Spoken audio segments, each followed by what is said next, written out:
How's it going, everybody? Thank you for joining me on episode number 8 of the Facebook Hackers Show. Today I'm joined again and privileged to bring to you Gil David from Run DMG. We spoke a few months ago now. And today we're talking all things paid advertising, mostly around retargeting. So those of you who don't have a great retargeting strategy, this is going to be such a good episode filled with tips and tricks that you may not have already known about or haven't used before. So definitely listen in for the first part of this episode. And then we go very shortly into talking a little bit about TikTok advertising, some lead generation tactics, some different ways to scale, and also some interesting points about the Metaverse and NFTs and cryptocurrency, which is all the rage at the moment, and their utility within paid marketing and what that might look like in the very near future. So let's get straight into the episode.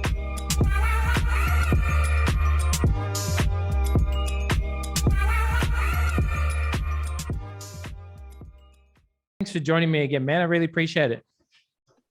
Thanks for having me on again. Always good to speak to you. Yeah, absolutely. Hey, I don't know why Gil keeps coming back, but for some reason, he's not sick of hearing me talking and firing questions at him. So really appreciate it. I've just thrown out an Instagram story to my followers to ask them if they wanted to ask you anything. So please remind me to check that before we sign off today, and I'll fire their questions at you. So that should be fun. But to jump right into it, I've got a hell of a shameless plug going on here on Gil David's part, where he released this wonderful, as he does most years, let's be honest. Last year was for free on his LinkedIn, called a double team strategy, which is essentially just a collection of his build up and lead up to a strategy for his Black Friday stuff. I, not personally, but our clients profited heavily from especially his remarketing strategy. For those of you out there who aren't doing anything too fancy with the old retargeting stuff. So I think we're going to dive into that really quickly. Can you just kind of summarize? And for those of you wondering, Gil's still offering his epic double team strategy, which is essentially a PDF download with instructions of exactly how to set up top of funnel, middle of funnel, and bottom funnel retargeting, everything else in between for Black Friday. And because he's such a humble dude, he's still running it just for us, and you can offer what you want to pay for it. So you can offer $1 if you're a cheapskate. You can offer $15 if you want to support his newborn baby. So hopefully I've shamed you into paying more than just $1 for that. But it's essentially you can offer what you want for it. $100 so as well. Yeah, exactly. There's $100. You can offer $1,000 if you're hell keen and you don't want to spend it on something like Ty Lopez. But anyway, we won't talk about that. But anyway, I'll put the link down below in the description somewhere of this episode. So we'll look forward to that one. But I want to jump straight into some sort of tactical talk real quick. Could you sort of summarize how you were setting up remarketing for the majority of your Black Friday campaigns, please? Yeah, sure. So, and this is definitely a post iOS thing, and I'm sure you found the same with with the accounts you're running. Yep. But definitely consolidation is better than splitting stuff out. And before, for our ecom clients, we might have had stuff where it's like a 1 day or a 3 day retargeting audience, which would be people who've added to cart or viewed content and bundled in together. And you might have had maybe 3 of those, one, like I say, a 1 to 3 day, maybe a 7 day, and then a 30 day, something like that.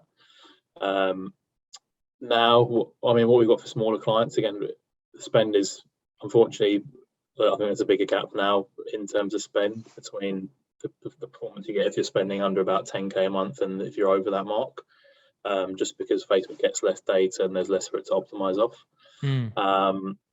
But yeah, I mean, some of our accounts spend from 5K, I think, is our lowest spend account that we run, up to hundreds of thousands. And in the lowest spend accounts, what we're finding works best is just having a 30-day view content and add to cart audience, just bundled in together. Yep. So having that, and then that's your bottom of funnel. And then in terms of middle of funnel, that's more people who've engaged with your Facebook and Instagram posts, people who've watched a certain percentage of videos, because you can retarget those. And this is Facebook's first party data, so this hasn't been affected by iOS 14.5. And then website visitors outside about 30 days, we normally bucket them in warm rather than put them bottom of funnel. And then instead of kind of having those all separated out and all segmented nicely and neatly, really bundling them together. So you can Facebook as, you know, a good size audience to try and hit. And that's definitely worked best for us as well. And that did work best for us over Black Friday. So essentially, just to summarize that, you've got quite a few segmentations around the days, say 3 day, 7 day, different events, view content, add to cart, all of those sort of stuff on different days for the larger spends above, say, greater than 10K a month. And for those smaller accounts, essentially bundle them together in 30-day segments. Yeah, and then I mean, even the bigger accounts, like we'd have one short window and a longer window. So maybe a 1 day, if I figure, you know, a good volume of add to carts, because you do need, you know, hundreds at least for Facebook to be able to retarget them effectively. So that'd be either a 1 day or 3 day add to cart and view content audience, and then a 30-day, which excludes that 1 or 3 day, because obviously you don't want to be kind of hitting the same audience, you know, twice in terms of retargeting. And then definitely middle of funnel has worked really well for us over the Black Friday, just because, like I say, it's Facebook's first party data. There's not really been any kind of loss there with iOS 14.5.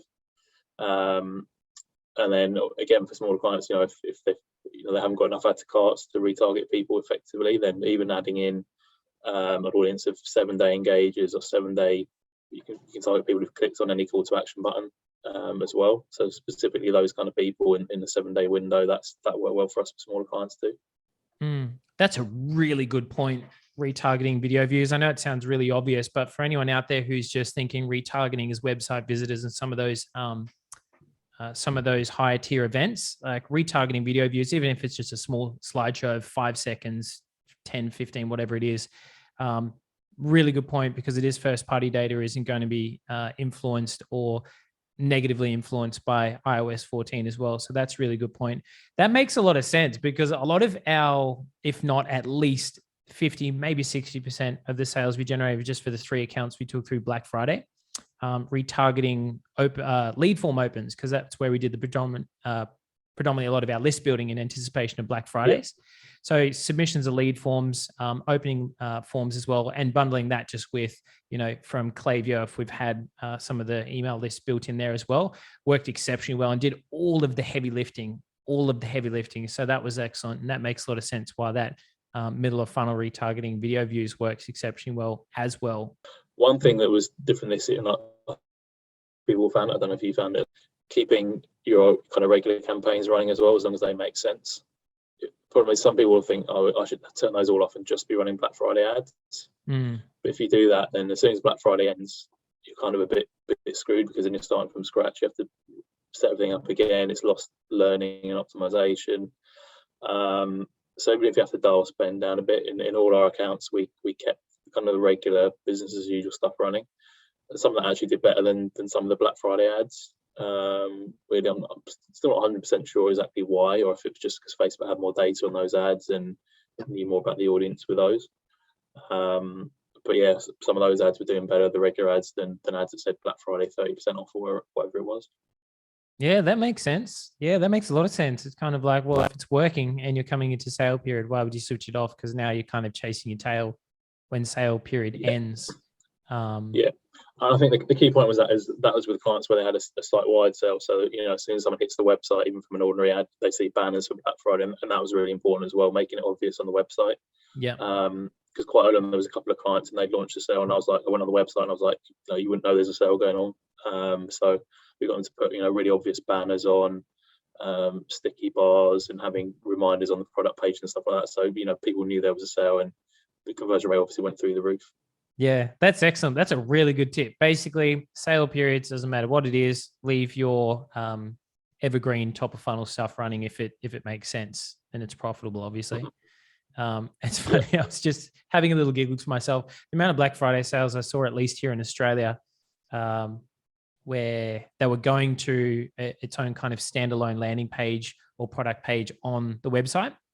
And then you go to any other product page or the homepage of the website and it doesn't mention anything about a sale, nothing. Yeah. So whatever they're doing to bring, you know, other traffic channels into their homepages or whatever is just falling upon deaf ears, and you wouldn't know that they're having a sale. So it's probably money left on the table as well. So that makes a lot of sense. I can imagine there'd be some business owners, e-commerce owners, and marketers out there thinking that, well, you know, if I'm leaving my top of funnel stuff running and it's not talking about Black Friday, then, you know, maybe this is falling upon deaf ears. But, you know, obviously if you're changing the context of the page they're falling upon, or homepage or product pages, then, you know, that makes sense as to pick up that slack as well. Yeah. One of the other things I did want to talk about, because I remember going through again that double team strategy PDF, and I was looking at Instagram stories and reels, and you would segment them out in your retargeting.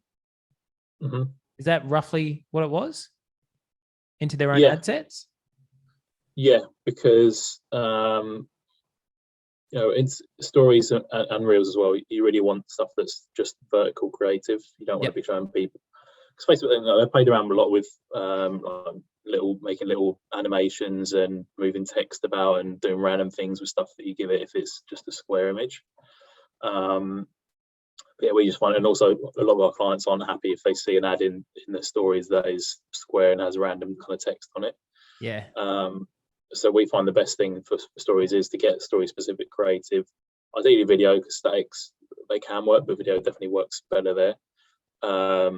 And then focusing on running that, you know, just in stories and reels, so you know it's just hitting those placements. You don't have to worry about getting crop funny or anything like that. Yeah. And really different accounts. Some we even run that top of funnel as well, if it works. It's definitely something to try, because some accounts it just works and others it doesn't. And then it definitely makes sense to be doing that in retargeting, because I always think myself, I think I discover a lot of brands in stories, and I think it's underrated as a placement for that. Because it's easy for people, they get, you know, especially running performance ads for e-commerce or something, or even lead gen, you know, you get too used to trying to get people to buy or convert or give their details on the first, you know, as soon as they see the first ad. But I do think stories are great, you know, especially if it's a quick video, for people discovering the brand and for that creating that awareness. And then when you hit them with ads in feed, maybe they're a bit more used to clicking on those and converting from those. Yeah, that makes a lot of sense. I find the stories and reels is just something I'm a bit biased towards. I really like that creative. It takes up a lot of real estate on the phone for me. So, and because I'm pretty bullish on the old TikTok these days, I'm trying to test a lot of that style of creative over here in reels and in those stories as well. Like it's just such an obvious translation. To bring that sort of stuff over, and using like text to speech and all of that kind of funky stuff, if it makes sense for the brand. How are you finding reels? How are you finding reels as a placement? Is that is it kind of exploding for you, or is it just kind of I'm happy it's there? Definitely wouldn't say exploding. I mean, it's something where, you know, we'd always include stories with it as a placement. And it doesn't seem to get a huge amount of delivery, but you know, it's getting some. And I think, you know, the ads I've seen in reels, I think they have some kind of impact. Again, I think it's still very early. So I know, for example, stories, a lot of people, when stories first came out as a placement, they were quite bearish on it, and they thought, oh no, it doesn't work, it's going to annoy people. And people weren't used to seeing ads in stories, so when they first saw them, they were kind of turned off and they weren't clicking them. But definitely over, I don't know, it must be three, maybe 4 years, we've had stories ads now, and people are just used to them, and people will click and buy from them. And I think it's similar with reels. You know, the reels is still fairly new to a lot of people. So seeing ads in it is, you know, still maybe a bit new, but I definitely think it's a placement that will develop, you know, in 2022 and 2023. Absolutely, and that edges a really interesting topic. So, testing out a new placement like reels, for example, are you forcing budget there by saying only showing reels, or are you going all placements? If you spend there, great. If you don't, and that's that. For now, we bundle stories and reels together. I tried forcing some spend to reels, and it wasn't really spending in a couple of accounts, and I think it made more sense. I mean, the creative's is the same, it's still vertical, so it made more sense just to bundle it in with stories for now, at least. Yeah, that makes a lot of sense, especially probably for some of the smaller accounts as well.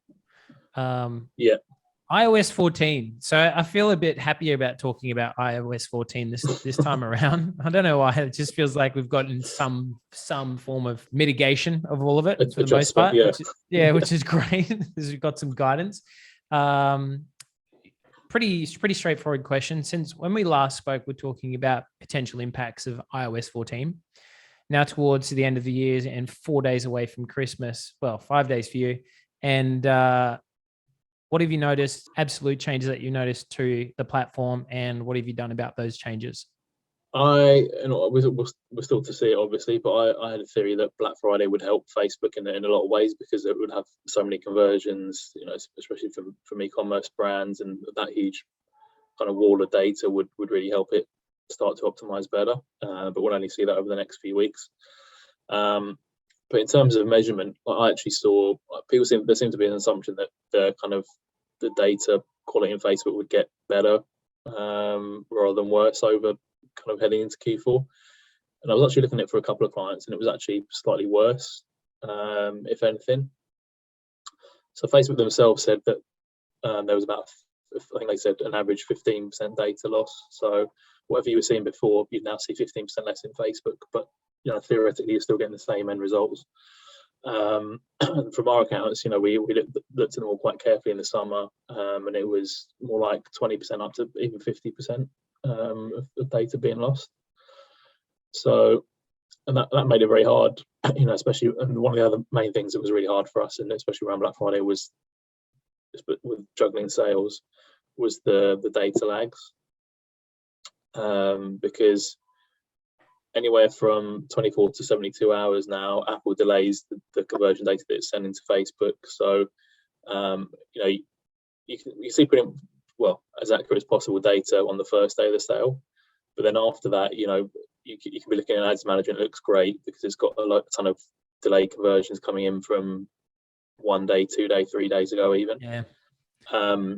But it meant we really had to juggle looking in GA, looking in the back end of the website and the store if it was an e-commerce client, and seeing, okay, Facebook looks great, tells us it's getting a 4x, but we look in the back end and it's down 20% from yesterday. So we shouldn't be scaling. Yeah. So it just added a lot of extra work for anyone advertising on the platform. Yeah. Yeah. I mean, we had a few clients that are just rampant Facebook ad app checkers. And so they'll have one day when all of these conversions are coming through on the day and they're like, oh, this is awesome. Yeah. Like, hey, look, it's actually in Shopify, for example, it's like, actually, this is like partitioned over about 3 days. So this is just when it's all come in, zombie sales, as you call it. So that was quite humorous. Yeah. Bit of a wake up call. Any clients sort of switching to looking at MER more than, the numbers in Ads Manager, especially when they see that. So what was good for a smaller client that I think we only started working with them about 3-4 months, maybe 4 or 5 months ago. And it's always a bit of a struggle when you first start with a brand new client from scratch, but more now than ever because of iOS 14. Their back end it looked okay, but Facebook wasn't really great. The results it was showing from Facebook. And then they came out with a product where they had a specific landing page for it. It was hidden from everywhere on the website. The only thing we were doing was sending Facebook ads to it. And then that was good because the client, they could actually see from looking at Facebook, Facebook showing 1 or 2 sales a day, but they're actually getting in the back end 5 or 6. That's wild. So they can see in the back end, okay, these sales they're coming from Facebook because the only place people can get to this page is from the Facebook ads. But Facebook was showing, I think in the end it was about 30-40% less than they actually got in the back end. Oh, that's wild. See, that, like, because I'm a big fan of surfing quite aggressively. If I'm seeing an absurd amount of sales or even leads for that example before, say, 10, 11 a.m., then, we're, almost doubling, if not sometimes tripling the budget to really try and push it to see how far they could go. And usually within about 15 to 20 minutes, sales really start to pump in, which is awesome. But if those conversions aren't coming in, even if they're coming in on the back end, sometimes you don't have you can try it, but you just don't have the same responsiveness from it, obviously, because, these things aren't coming through immediately. Yeah. Yeah. And I found the same thing, but a few other people found as well that Facebook kind of responded a bit slower to budget increases when you're surfing than it would have done, I think, even last year. Especially with CBOs, like we tested this for clients with sales before Black Friday, and we knew it was happening. But definitely, if you were like doubling or whatever with budgets, then it wasn't spending as much as we would have expected it to, based on previous years. And I think that was maybe a lot of people used to complain with CBOs, especially if you're running those and trying to scale aggressively, that Facebook would run away with spending sometimes and spend like 20% of the budget, 30% of the budget in an hour. So I think there's definitely something that they did there in the back end in terms of the pacing, where it slowed it down a bit, but it's maybe a bit more responsible with your money. But it meant that you'd have to pump the budgets earlier and more aggressively if you did want to really scale on that day. Facebook and responsible with your money. That's an interesting sentence. Yeah, definitely. But yeah, people threatening to sue them. Yeah, of course. That makes sense though. On that note, have you mucked around with accelerated delivery, trying to force it to spend on that, or is it just nothing? Not recently. I mean, I've tried it occasionally in the past. It's kind of a bit scary with how fast it spends normally. But I know there was a strategy going around with accelerated delivery and cost caps or something. But I mean, cost caps was something we dumped completely for most of Q4 because they just stopped spending. Especially over Black Friday, it never made sense to me running ad sets with a cost cap on them, because you don't want to restrain the delivery. You just want Facebook to be showing the ads to as many people as possible. But yeah, no, I haven't used accelerated delivery recently. But yeah, I've played about with it a bit in the past, and it can be scary. But yeah, it can work really well. No, I haven't played with it at all. I was hoping you could drop a gem on that one, but maybe in 6 months' time when we have another chat. We'll have something, a new PDF. The only real time using cost caps nowadays is more so for lead gen for some of the evergreen campaigns, to be honest, where we're just trying to keep everything under, say, for an email, trying to keep our cost per lead email to build our lists under $2, for example. And so we don't care really how many emails we're getting on a daily basis, but just trying to keep it under there. And that's, $12.50, I guess, at least here in Australia, as a bid cap or a cost cap to build an email list. Seems to be pretty well on the money, obviously assuming that, there's a decent offer on the front end or whatever the lead magnet is. And obviously depending on the industry, but that's pretty much the only place we're using them nowadays. What about CPMs? There's a real interesting conversation around CPMs that I think a lot of business owners and perhaps even marketers aren't paying close enough attention to, and that is the general increase of cost to advertise on Facebook. What's your thoughts around that? Yeah, it's definitely gone up, and I'm trying to remember off the top of my head, but I did put something out a few weeks back where I think on average our accounts were up 40% on last year in terms of CPMs last month. We're so lucky. We're like here in Australia, 12 to 15% max. You're so lucky. Yeah. And definitely, I think that definitely worse in the US than our kind of UK accounts.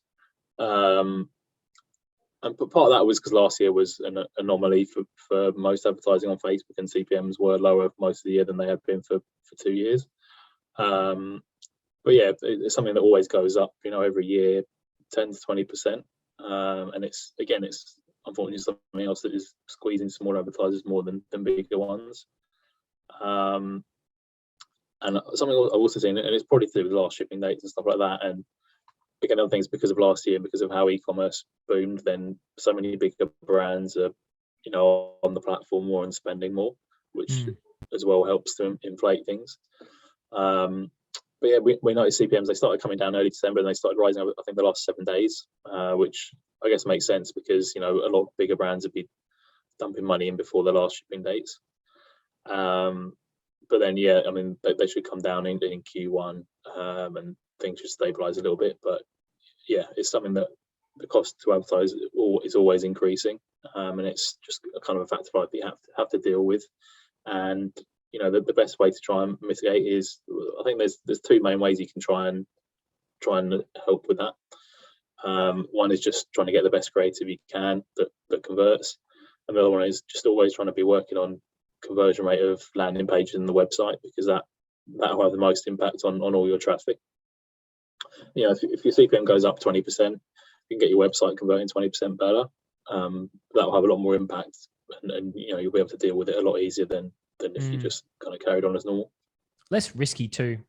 You know what I mean? Like there's less chances of a conversion rate on a landing page being impacted by, high auction competition in Facebook algorithm or Instagram algorithm. Definitely. I would say that's kind of one of those things that I think a lot of business owners, especially online business owners, they're just kind of so hell bent and tinkering on the ad side of things that, you know, they might move around a couple of elements on a Shopify product page, and that's about that. And it's like, oh, optimized. Do you know what I mean? And it's wild. It's wild when you really think about it. Like, for example, with one of our clients based locally here in Perth, actually, we moved around a lot of stuff, like in the midst of Black Friday and leading up to it as well, trying to just get an understanding as to where people are stopping and moving more of that engaging content up the page, so they obviously don't have to come down as much, and removing just a lot of crap as well, which was I admit was a lot of fun. And we're just using Microsoft Clarity, which is free, just to watch some of those recordings as well. So lots of late nights and lots of caffeine, that's for sure. But it was totally worth it. And, you know, the conversion rates is pretty well held for the most part, going forward and coming out the back end of Black Friday. So that optimization on those pages is just so important, even for lead gen as well. But on that note, one last point on this whole CPM conversation. I have noticed there's, you know, anywhere from 10, 20, and on the high side, even 30% lower CPMs on Instagram and all of those Instagram related placements, feeds, stories, and reels. Have you found something similar? Yeah, definitely stories. You can get a low CPM. A lot of it depends on the creative. So generally, video, you'll normally get a higher CPM with that than static images.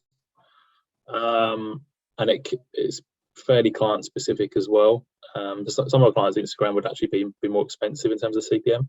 I think that's if they're maybe more Instagram native brands where more of their audience is on Instagram, because we get quite a few of our clients are a bit like that now. They'll have a Facebook page, but they won't have, you know, a huge amount of followers, and they won't post that regularly on it. And they're really, Instagram is the place they hang out and where they think their audience hangs out. And Facebook will still perform as a placement usually. But for those kind of clients, then Instagram can actually be a bit more expensive even. What about the old lead gen? Like these days we're very, very bullish on lead forms. We're still using landers. I'm still using landers to generate our own leads. Very simple landers, mind you, almost to be considered a lead form. But the only reason we're using lead forms for the most part, especially for anyone in sort of the renovations, wanting to get in front of homeowners or generate quotes and appraisals and all that kind of stuff, still using lead forms, but just trying to build out some more of a user experience. So not just leaving a standard thank you page on the lead form saying your info is submitted, have a great day, or check out our website, like very generic crap, to be honest. But actually, you know, offering people a secondary step to say, hey, do you want to talk to us now? You can click a button, call us, or book a call through Calendly, or, you know, go and check out how we do X, Y, and Z. What are you guys sort of doing with lead gen nowadays? Yeah, I think that's crucial, having extra steps, because we've tried, I've done it in the past, and I've tried it, you know, something you test occasionally with lead gen, but having a lead form that's really easy to submit, and they just, you know, in my experience, they just don't work. You can get a ton of leads, but the quality is crap. And it does kind of make some sense, because people, they just click on the ad, see the form, the details are already there, they just click submit, and that's it. You know, it's already pre-filled and everything. So definitely adding steps, adding questions, and adding you know, a bit extra there, so people have to think a bit more before they submit the form, helps massively in terms of lead quality. And yeah, we have one client where we tested a few things. We've been trying to test landing pages. We couldn't actually have a pixel on the page because of the kind of vertical they were in. And then the best results we got there were from, there was two actually. There was sending ads into Messenger, and that worked well for them. And yeah, lead forms with, you know, heavy qualification, definitely, and kind of adding steps like you said, and adding a thank you and an option to call at the end of the form as well. It's so funny. I was just hell bent because when you messaged me on Instagram just before, I got presented with an Instagram story ad straight after I messaged you, and I wanted to screenshot it, but I was too slow. And it was a local real estate agent here, and I wanted to screenshot it so we could kind of rip it apart in a respectful way. But it was actually just like real estate agent. I was like, cool, this is cool. Like, this is my local suburb. I want to see what these guys are running. Click on it, open up a lead form, literally one line of text that says, how much is your property worth, and by the real estate agent. And I was like, okay, that's a bit bland, but okay. And we click on it, and they're asking for, I'm not kidding, like 7 or 8 points, which, we could be argued, I want quality leads, but the context of, finding out how much your property is worth and giving, a ridiculous amount of details to the point where it's like, why do we need all of these details? Do you know what I mean? Yeah. And I wanted to show it to you, but unfortunately I lost it. On that note, because we're doing quite a bit of lead gen successfully on TikTok, we have to ask quite a lot of questions to get rid of a lot of the low quality leads. Absolutely. So even one of our better performing lead forms has 6 or 7 questions in it, which is pretty cool because for now, at least, which is probably going to go away, we can, at least here in Australia on TikTok, we can ask a lot of the income related questions, which on Facebook we can't. So that's been a lot of fun. But same concept, a lot of different steps, a lot of questions. On the thank you page, it's not just a thank you page. We're kind of turning it into a step 2. Now that's submitted, book a call or do this thing or start an application or a quiz or something like that. And then obviously doing some follow-up SMS and email through there as well. And how are you finding the attribution on TikTok? Because obviously, it must be quite useful. You can see exactly how many leads you get in the back end versus what it's reporting. Because we only run it for e-com clients, but we see the attribution's way off what TikTok reports. Oh, the leads is pretty well bang on. And I'll be honest, I think less than a handful, 2 or 3 off the top of my head, of e-commerce clients as a test that we've been running for a while on Facebook. So it was kind of like, hey, would you like to test it out? But it's been an issue of creative for those e-commerce clients because, as you could appreciate, it's just such a different style of creative. But I am really enjoying it because I'm really being challenged to really take note of what I'm seeing. So believe it or not, I'm not going on TikTok to watch people dance or do backflips off buildings or parkour or some random shit like that. I'm actually trying to get an understanding as to what people are most engaging with and trying to replicate that. Simple things like text to speech. We believe you. Yeah. Well, you'll never know. well, Zuckerberg and everyone else in the old ByteDance will know, but no one else. But and just trying to take note of what's actually working. So I think simple things like text to speech sounds like such an obvious thing, but I think because there's just such a familiarity around that style of creative and being able to have a lot of fun with it, we've pulled it over into Facebook in the relevant placements, and that's performing okay. Anything that kind of matches our results with Facebook at the moment with new creative that we're bringing in fresh, we're considering a win. So that's a lot of fun. But other than that, I think the only issue that we've had with TikTok at the moment has been the general fatigue of creative is insane. Like it's actually insane. Yesterday we'll get 30, 35 leads for cheaper than anyone, than the clients ever had them before, ever, even in golden age of Facebook. But within 2 days, it'll fall off the edge of a cliff if we haven't produced creative, or if we haven't at least added a variation or some text or just something different to bring into that campaign. So it can be pretty hands-on. Yeah. Definitely it has to be a TikTok first rather than an ad. Or I think at the start people were trying to take ads that worked in stories and run them on TikTok, but I know myself when I use it, I don't spend a huge amount of time on the platform because it's very easy to get sucked in. Oh, yeah. But as soon as you see something that looks like an ad, you skip straight past it. It has to look like a TikTok, and people have to watch the first couple of seconds before they realize it's some kind of ad. And so it's definitely very intensive on creative. And I'll put my hand up, man. I literally just grabbed all of our Facebook creative, top performing Facebook creative, and just dragged it over to TikTok. And I'm not kidding. None of it performed. Like it was just CPA went through the roof. But it was a pretty rude awakening for the most part, trying to wrap our heads around those sort of trendings a few months ago. But that's all pretty fun.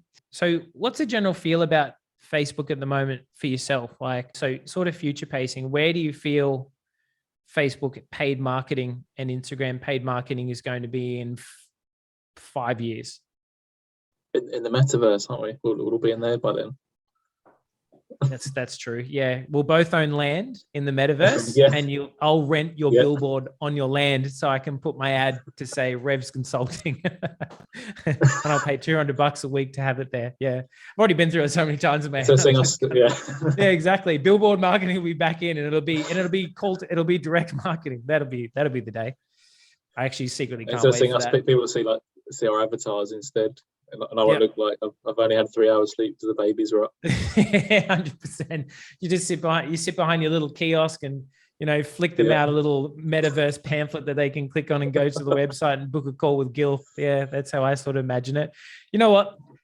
I was going to leave it till after our podcast chat here, but let's go to it anyway. Marketing in the metaverse. What are your initial ideas and opportunities that you perceive or speculate may become available for brands and business owners?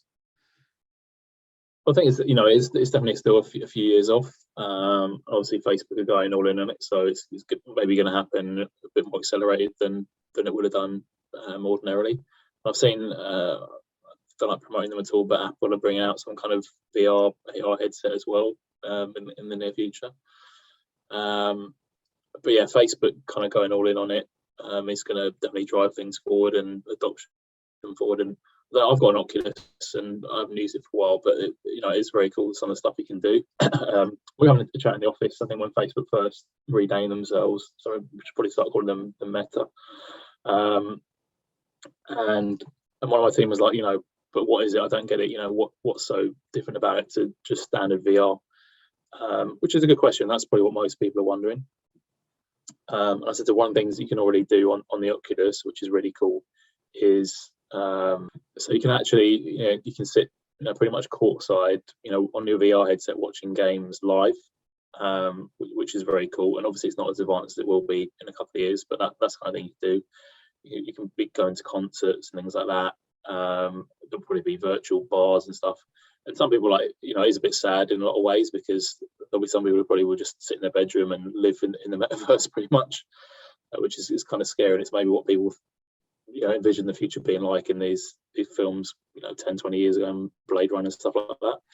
It actually made me want to watch. Have you ever seen Surrogates with Bruce Willis?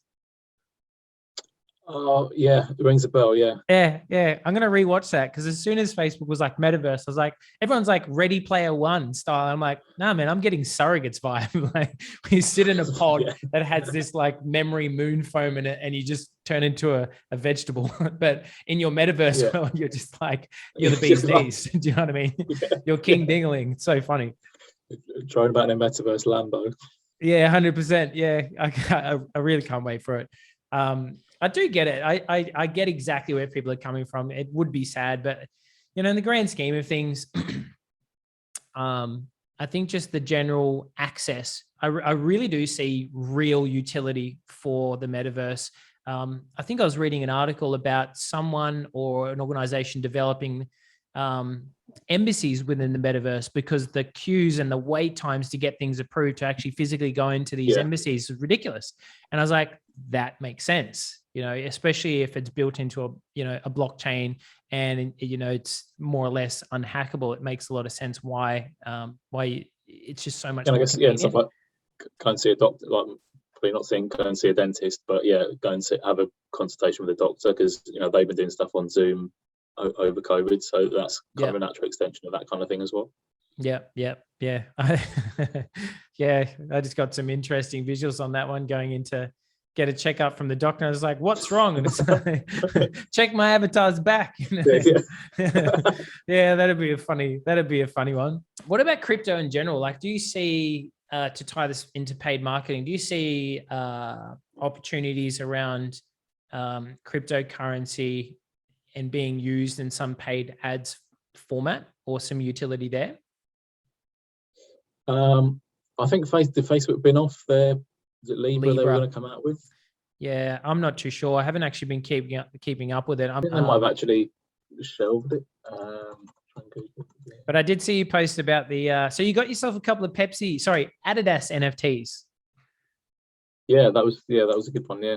Yeah, awesome. That's fantastic. What's your thoughts and feelings around NFTs for big brands? Do you feel like it's a bandwagon they're jumping on just because, or? Good question. I think there's a lot of backlash from within the kind of the I call it the NFT community rather than Yep. crypto, because it is definitely a kind of a subset of crypto, um, against the bigger brands, because they see it as, centralization, which is like the what's the word, antithesis. I can't think of the word. The opposite. The word that I'm completely confident. So you have to Yeah. be as important for me. But like the opposite of the ethos of crypto and NFTs, but it's all decentralized and that kind of stuff. So there was a lot of backlash because Nike, just before Adidas brought out theirs, bought a company called Artifact to come out with a big NFT drop only a few weeks ago. But rather than Adidas, well, Adidas kind of did it in maybe a more considered way for the community, because they partnered up with a couple of other big brands. So the Bored Apes, they partnered up with those, and a company called Pixel Vault, which is something that I've got some of their NFTs as well. And yeah, it was really a partnership, and it was an equal kind of four-way split there, whereas Nike just came in and actually bought a company. And then stuff like the Pepsi, like I still don't really get it. They called it a mic drop, and it was mics rather than kind of Pepsi cans or anything really to do with it. So I didn't really get it, but a lot of people made money on it because you got them for free basically, and then people were selling them for, after it first launched, for like 2F, which is about $8,000. at the time it would have been about $8,000, or if you're in pounds, about £6,000. So that was a nice little flip there. But yeah, I'm definitely seeing more of a backlash against bigger brands coming in now, because people do see it as a cash grab. And I mean, Adidas made 24 million just from that one drop. Yeah, I did see your post. That is just, well, it's not absurd. There's a lot of people making a lot of money doing launch pads and everything from NFT projects, definitely. But definitely for one of the bigger brands, it definitely felt a bit more considerable in the general consensus of things. What were they exactly, the Adidas NFTs? Was it just like a shoe, or what was it? No, so it's basically it's access to, it's special access, but it's merch as well. So there's, nice. I think there's four different items of merch that come out, and you get them free when they're released. So there's quite a nice hoodie that's got, I don't know if it's going to be your own wallet address, but it has a wallet address at the top, and then it's got the Bored Ape logo, the Pixel Vault logo, Adidas, and that's a pretty cool hoodie. And then there's a tracksuit, which is, that's so cool. I don't know if it's coming out multiple colors, but it's yellow. Well, I haven't had FOMO for months now, but yeah, I'm starting to get a bit of FOMO. Missed out on that one. That's awesome. So you'll get these physical products sent out as a result of holding one of these when NFTs. they're released, and the only way to get them is by holding one of these NFTs, and there's only 30,000 in the world. So that's obviously something there, but the mint cost was effectively $800, so that'd be a lot to pay just for a bit of merch. But I mean, there's plenty of people in crypto that have a lot of ETH and Bitcoin floating around that could afford that, but the average person isn't going to pay $800 for a hoodie, a tracksuit, and a beanie. But there's definitely other stuff coming. You'll get early access to drops, and they're adding more utility to it in the future. So that makes a lot of sense. Do you know what I mean? Because I think the general consensus around NFTs is like, wow, you paid 300 grand for a JPEG. But I've seen and I'm involved in a couple of projects myself. Millions. Yeah, 100%. I've got a story about Jake Paul actually in a second. It's so funny. But that makes a lot of sense. That general exclusivity and access that a lot of, let's say, brands and creators are using these NFTs as almost a membership or a club to a certain degree. And it's like you mint or you buy one of these NFTs, and now you get access to all of these benefits, whether it be merch and a lot of exclusivity. I mean, 30,000 hoodies it seems like a lot, but there's a lot of people on the earth, and to be able to hold one of those as well as the NFTs, you've got a collectible item. If that's your jam, to me, it's no different than having a Charizard Pokemon card. Really, it's the same thing. It's just been validated or verified in a different sort of way. But it was really funny. I saw, what was it? I forget what he bought. Jake Paul, Logan Paul. Logan Paul, One of them. bought I forget what he bought. But he bought some NFT. It was kind of like a Gundam Wing Japanese anime looking thing. If you search it up, you'll find it. I think he paid over 300 grand for it, and today it's worth 3K. Oh yeah, so Yeah, excellent. Just like I only laugh because we all know he can afford it, but I was just kind of like, that is laughable, and it it kind of just goes to show that those are sort of things that you probably want to vet a little bit more before jumping into them. I've seen some stats. I think there's on OpenSea, which is the main platform for NFTs. There's I think 400,000 unique wallets. I think 2.5 million people have already signed up because Coinbase is coming out with their own NFT platform I think it's going to be in Q1. Yeah, there's already 2.5 million people signed up for that. So yeah, that's going to be a huge amount of regular people jumping onto it. And anything else that I haven't asked you that I probably should ask you around the paid media side of things? I think you said to remind you if there was any questions from Instagram. Amazing. Thank you so much. I'm shocking, aren't I? I'm actually shocking. Oh, a couple of questions. First one, organic question. I'm not really into organic stuff. I'm actually pretty garbage at it. I'm hoping you can pull up the way I'm putting it all on you. This is all on you now. If I'm getting good results from organic posts on IG, which is Instagram, is it a good time to start paid advertising? Yeah, I think that's definitely logical. And something we always do with clients is always look at their organic posts and see if one gets good engagement organically, then it makes sense to try running that as an ad and using that creative as well. So yeah, if you are getting good engagement on Instagram and it's stuff that's relevant to your brand, because I've worked with clients that had fairly big kind of meme type page, and then they tried to monetize it and sell merch off the back of it. And basically it pretty much flopped because the people, they follow the page for funny memes, and sticking them on a t-shirt isn't quite as successful. And a lot of people these days would see through that kind of thing. So yeah, definitely engagement on the right type of post. So stuff that's, again, like I say, that's relevant to your brand and what you're doing, rather than put up a funny meme, it gets a ton of engagement. That doesn't mean that you're going to be able to run ads. So yeah, as long as it's the right kind of post, then yeah, that makes sense that it would be a good time to start running ads. Yeah. Thank you, Samuel, for that question. Actually, that's awesome. I think you got a really good answer there, actually. Next question here from Charles Butler, I think it is. Charles Butler. I run a local business in a small suburb, 30,000 people. How much should I be spending daily on paid advertising, Facebook ads? Oh, the $1 million question. Yeah. It's I think the first thing is 30,000. Yeah. I mean, for Facebook, it's a small audience. I mean, I always say to people, kind of mind when I say, a good audience size is in the millions, especially if you're advertising in the US. Obviously, that's completely different. I'd say you have to run some ads and see what your CPM is. And out of those 30,000 people, he didn't say what kind of business it was, did he? No. Just said local. Yeah.